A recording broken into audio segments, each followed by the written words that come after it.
오늘 본문은 잠언 10장 1절에서 10절까지 말씀입니다. 오늘 말씀 읽고 말씀을 전해드리도록 하겠습니다. 잠언 10장 1절 솔로몬의 잠언이라 지혜로운 아들은 아비를 기쁘게 하거니와 미련한 아들은 어미의 근심이 되느니라. 불의의 재물은 무익하여도 공의는 죽음에서 건지느니라. 여호와께서 의인의 영혼은 줄이지 않게 하시나 악인의 소욕은 물리치시느니라.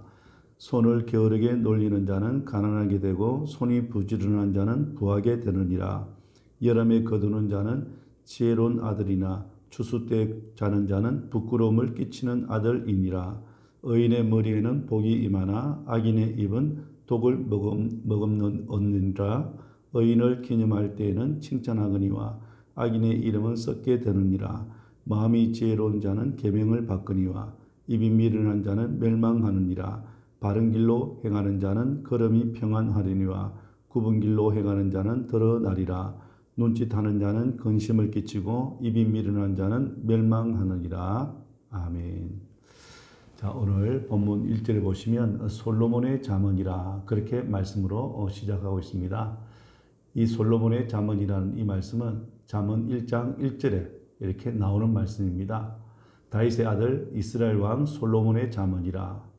이 솔로몬의 잠언이라는 시작된 이 말씀이 또 10장 1절에서 또다시 이렇게 시작하고 있는 것은 잠언 10장부터 이렇게 새로운 분기점이 된다는 것을 알려주고 있습니다. 그래서 이 잠언 1장부터 9장까지는 지혜의 원론적인 부분을 말씀했다면 잠언 10장부터 24장까지는 지혜의 강론 부분이라 생각하시면 됩니다. 지혜의 모음집이라 그렇게 생각하시면 돼요. 하나님의 지혜를 우리 인간의 삶에서 실천하고 적용해야 될 것을 하나씩 다루고 있습니다. 그리고 여기 나타나는 이 특징은 서로 내용에 연결이 없는 짧은 잠언으로 구성되어 있다는 겁니다. 일관된 이 질서나 논리성 없이 이 이야기를 했다가 또 저 이야기를 하고 또 똑같은 이야기를 다시 반복해서 말하고 있습니다. 그래서 한 구절 한 구절 이렇게 연관성이 없습니다. 다른 성경에서 찾아볼 수 없는 그런 구조를 가지고 있는 것이 이 특징이라 할 수 있습니다. 그리고 또 어떤 특징을 가지고 있냐면 지혜로운 자와 미련한 자 혹은 악인과 의인을 대조해서 설명합니다. 우리가 9장에서 지혜로운 자 그리고 미련한 자 엄리의 초청을 우리가 살펴보았습니다. 그러니까 지혜로운 자의 초청에 의해서 지혜로운 삶을 살 것인지 아니면 미련한 자, 엄리의 초청을 받아서 어리석은 삶을 살 것인지를 우리가 선택하며 살아가야 됩니다. 이 잠언서에서 나타난 우리 인간의 삶에 적용하고 실천해야 될 내용을 학자에 따라서는 376가지 혹은 375가지로 그렇게 기록되어 있다고 말하고 있습니다. 열왕기상 4장 32절을 보면 솔로몬의 잠언이 3000가지라 그렇게 말하고 있습니다. 그렇게 생각해보면 여기에 수록된 이 잠언은 솔로몬의 잠언 가운데 일부분이라 할 수 있습니다. 이제 본문을 살펴보려고 합니다. 1절에 보시면 솔로몬의 잠언이라 지혜로운 아들은 아비를 기쁘게 하거니와 미련한 아들은 어미의 근심이니라 그랬습니다. 자, 지혜의 각 강론 부분을 시작함에 있어서 제일 먼저 다루고 있는 것이 부모에 대한 태도에 대해서 다루고 있습니다. 이 부모는 자식들의 지혜로움으로 인해서 기뻐하시기도 하고 또 반면에 자식들의 어리석음으로 인해서 근심한다고 말씀하고 있습니다. 솔로몬은 부모에 대한 태도를 오늘 본문뿐만 아니라 계속해서 반복해서 말하고 있는 걸 보게 됩니다. 잠언 15장 20절을 보면 이렇게 말합니다. 지혜로운 아들은 아비를 즐겁게 하여도 미련한 자는 어미를 업신여기느니라. 그리고 잠언 17장 21절을 보면 미련한 자를 낳는 자는 근심을 당하나니 미련한 자의 아비는 낙이 없느니라 그랬습니다. 그리고 잠언 17장 25절을 보면 미련한 아들은 그 아비의 근심이 되고 그 어미의 고통이 되느니라 그랬습니다. 여러분, 이 지혜의 강론 부분에서 효도에 대한 이 잠언이 제일 첫 번째 놓여진 것은 중요한 의미가 담겨져 있습니다. 왜냐하면 이 부모에 대한 태도가 하나님과의 관계뿐만 아니라 우리 모든 인간관계의 이 기초가 되고 도덕과 윤리의 기초가 되기 때문에 그렇습니다. 흔히 믿지 않는 사람들, 특히 우리 기독교를 잘 모르는 사람들은 기독교는 윤리적인 종교가 아니다, 그렇게 오해하고 있습니다. 유교 사상에 젖어 있는 사람들은 기독교 문화와 유교 문화의 차이에서 오는 것 때문에 기독교에 대해서 오해하고 있는 경우가 많이 있습니다.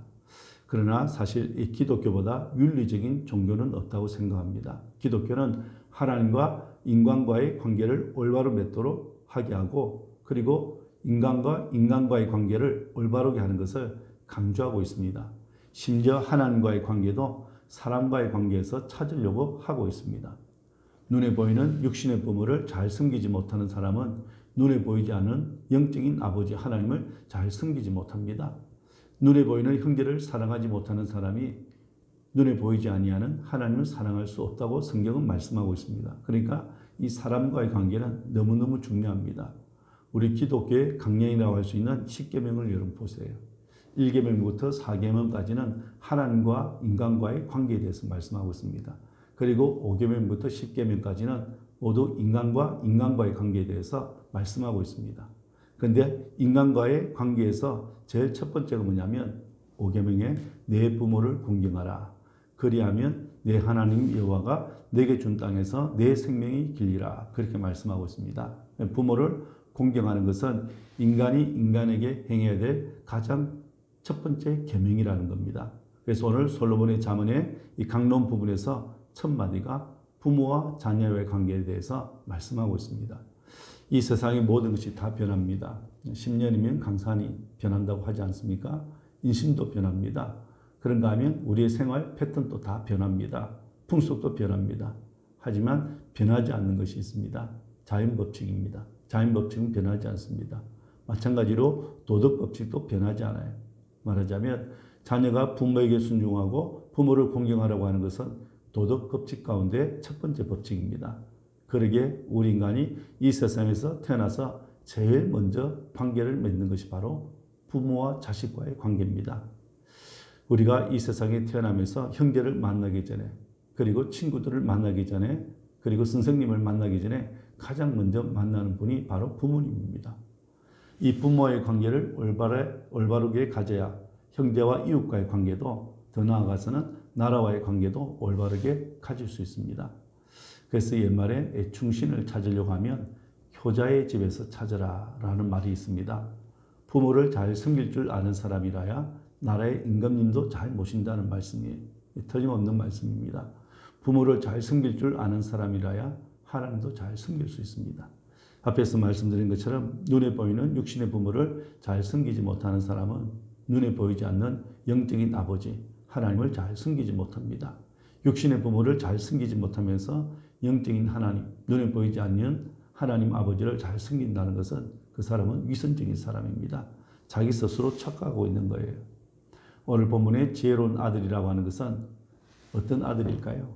돈을 많이 벌어서 성공하고 출산하는 그런 자녀를 말하고 있는 것 아닙니다. 여기서 말하고 있는 지혜로운 아들이란 하나님 말씀의 가르침을 잘 받아서 믿음의 길을 걸어가는 아들을 말하고 있습니다. 그런데 우리 대부분의 부모의 마음은 자식이 하나님 말씀 듣고 순종해서 믿음의 사람이 되는 것보다는 세상에 나가서 돈 많이 벌어서 출세하고 성공하기를 원하는 것을 더 자랑스럽게 여깁니다. 이것은 여러분 미련한 부모가 가지는 마음이라 할 수 있습니다. 지혜로운 부모는 세상적으로 출세하고 성공하지 못해도 하나님 말씀에 순종하고 믿음 생활 잘하는 자녀를 더 좋아하고 기뻐합니다. 저는 우리 부모님들이 이런 지혜로운 부모가 되었으면 좋겠습니다. 왜냐하면 그런 지혜로운 부모 밑에 지혜로운 아들이 나오기 때문에 그렇습니다. 결국 지혜로운 아들은 지혜로운 부모가 만든다는 것을 기억해야 됩니다. 부모를 공경하는 자녀는 결국 누가 만드는가? 부모가 만드는 거예요. 요즘 불량 청소년들, 비행 청소년들이 많이 있습니다. 청소년 전문 상담가들에게 물어보면 문제의 원인을 다 가정에서 찾고 있습니다. 상담가들의 말을 들어보면 똑같은 이야기를 하고 있습니다. 문제의 자녀가 있는 것이 아니고 문제의 부모만 있을 뿐이다. 그렇게 말하고 있습니다. 문제의 부모에게 문제의 자녀가 나오기 때문에 그 무엇보다도 부모의 영향력은 크다고 할 수 있습니다. 부모의 영향을 무시할 수 없습니다. 요즘 비극적인 사실 가운데 하나는 부모를 존경하거나 윗사람을 존경하는 것이 점점 사라지고 있습니다. 가정에서 자녀가 부모에게 함부로 대합니다. 학교에서 선생님을 함부로 대합니다. 더 이상 존경하지 않습니다. 이것처럼 비극이 없습니다. 이제는 길거리에서 아이들이 담배를 피우고 있어도 타이르지 못하는 그런 시대가 되었습니다. 괜히 잔소리했다가 무슨 복면을 당할지 모르기 때문에 그렇습니다.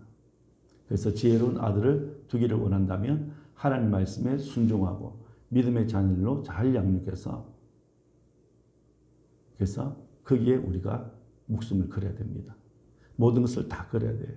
그래야 나중에 자녀들로 인해서 피눈물을 흘리지 않습니다. 그래서 우리 신앙의 첫 열매라고 한다면 바로 자녀라고 할 수 있습니다. 참된 신앙은 가정에서부터 부모를 공경하는 데부터 나온다는 걸 기억해야 됩니다.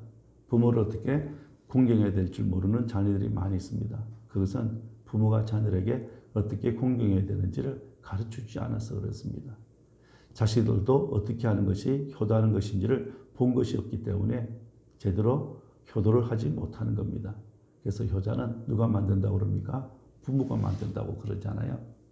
솔로몬의 이 잠언의 강론의 시작에서 첫 번째 부모에 대한 태도를 말씀하고 있는 것은 아주 중요한 의미가 있다는 걸 기억해야 됩니다. 왜냐하면 부모에 대한 태도가 모든 것의 첫 출발이기 때문에 그렇습니다. 지혜의 첫 출발이기 때문에 그렇습니다. 그리고 오늘 두 번째로 재물에 대한 태도에 대해서 말씀하고 있습니다. 2절에서 5절까지 말씀 제가 다시 한번 읽어보겠습니다. 불의한 재물은 무익하여도 공의는 죽음에서 건지느니라. 여호와께서 의인의 영혼은 줄이지 않게 하시나 악인의 소욕은 물리치시느니라. 손을 게으르게 놀리는 자는 가난하게 되고 손이 부지런한 자는 부하게 되느니라. 여름에 거두는 자는 지혜로운 아들이나 추수 때 자는 자는 부끄러움을 끼치는 아들이니라. 이 잠언서를 읽어보시면 아시겠지만 재물에 대한 가르침이 많이 나옵니다. 이 잠언서에만 무려 24번, 24번이나 이렇게 나오고 있습니다. 그리고 2절 말씀은 또 11장 4절에도 보면 나옵니다. 재물은 진노하시는 날에 무익하나 공의는 죽음에서 건지느니라 그랬습니다. 이 재물에 대해서 계속해서 반복하고 이렇게 가르침을 강조하는 이유가 있습니다. 결국 하나님의 축복이 물질적인 축복으로 연결되어지기 때문에 그렇습니다. 하나님께서 우리를 축복하실 때 말씀으로 은혜를 우리에게 주시지만 나중에는 물질적인 축복으로도 나타난다는 겁니다. 그런데 이것은 돈을 목적으로 해서 부자가 되는 것과는 전혀 차원이 다른 겁니다. 2절에 보시면 어떤 표현이 나오냐면 불의의 재물이라는 단어가 나옵니다. 이 불의의 재물은 자신의 재물이 아닌 것을 자기 소유로 가지는 것을 말하고 있습니다. 누가복음 16장에 보면 불의한 청지기에 대한 비유가 나오고 있습니다. 이 불의한 청지기의 잘못이 무엇이냐면 주인의 재산을 자신의 소유인 것처럼 낭비했기 때문에 그렇습니다. 내 것이 아닌 것을 자기 것으로 만드는 것이 바로 불의의 재물이라 할 수 있습니다. 세상에 일어나는 고위층이나 정치인의 이 비위와 불법이 다 불의한 돈을 취했기 때문에 그렇습니다. 불의한 재물은 받을 때는 좋지만 그것이 나중에 자기에게 화를 가지고 온다는 걸 우리가 기억해야 됩니다. 그래서 불의한 재물은 무익하다고 말씀하고 있는 거예요. 사람들마다 다 부자가 되기를 원합니다. 그 부자가 되는 방법은 불의의 재물을 취해서는 안 된다고 말씀하고 있습니다. 먼저 공의를 지키라고 말씀하고 있습니다. 2절 하반절에 보면 공의는 죽음에서 건지느니라 그랬습니다. 이 공의라는 말이 나오는데 이전 성경에 보면 의리라는 말로 되어 있습니다. 신이라도 해도 될 것 같아요. 무슨 말일까요? 하나님이 기뻐하시는 공의, 의리, 그리고 신의를 잘 지키면 죽음에서 위기에서 건져주신다는 말씀입니다. 그러니까 하나님은 불의한 재물이 아니라 깨끗한 재물을 기뻐하신다는 것을 말해주고 있습니다. 3절 하반절을 보면 악인의 소욕은 물리치시느니라 그랬습니다. 4절을 보면 손을 게으르게 놀리는 자는 가난하게 되고 손이 부지런한 자는 부하게 되느니라 말씀하고 있습니다. 여기서 우리는 하나님이 물질의 복을 주시는 원리가 있음을 보게 됩니다. 하나님의 법칙은 부지런한 사람이 부한 삶을 살아간다는 겁니다. 놀고 먹는 사람, 불로소득을 노리는 사람은 부한 삶을 살아갈 수가 없습니다. 사람이 무엇으로 심든지 그대로 거두리라고 말씀하고 있잖아요. 이 원칙은 만고불변의 하나님의 법칙이라 할 수 있습니다. 하나님은 재물을 의인, 하나님을 경외하는 사람들에게, 손을 부지런하게 움직이는 사람에게 주신다고 말씀하고 있습니다. 그래서 우리는 하나님 주시는 풍성한 물질의 복을 누리려고 하면 게으름을 물리치고 부지런한 손을 움직여서 수고하고 땀을 흘려야 됩니다. 저는 하나님이 우리에게 주시는 영적인 축복도 부지런하지 않으면 안 된다고 생각합니다. 기도와 말씀 앞에 철저하게 우리가 집중하고 그리고 헌신할 때 하나님이 부어주시는 은혜가 있는 것이지, 말씀과 기도 생활을 등한히 하는 그런 사람에게 하나님 은혜가 임하는 부분은 없습니다. 천국은 침노한 자의 것이라고 그랬습니다. 은혜의 자리에 부지런히 열심히 참여하는 분들이 결국 은혜로운 신앙생활을 하게 되는 겁니다. 이 세상에 공짜가 없다는 말은 영적인 세계에서도 통하는 그런 원리라는 걸 기억해야 됩니다. 그래서 오늘 말씀을 통해서 두 가지만 기억하시면 좋겠습니다. 첫 번째는 부모에 대한 태도가 신앙의 첫 출발, 지혜자의 첫 출발이라는 것을 기억하셔야 됩니다. 영적인 아버지이신 하나님, 육신의 부모인 우리 부모님을 기쁘게 하는 지혜로운 믿음의 사람으로 살아가셔야 됩니다. 그리고 두 번째로 불의한 재물은 하나님이 기뻐하지 않는다는 걸 기억하시고, 정직한 재물, 땀 흘리는 수고를 통해서 부유한 삶을 살게 하신다는 것을 기억하시고, 부지런히 또 손을 움직여서 수고함으로 하나님 주시는 그 복을 누리고 살아가는 저와 우리 성도들이 되시기를 주님의 이름으로 축원합니다. 아멘.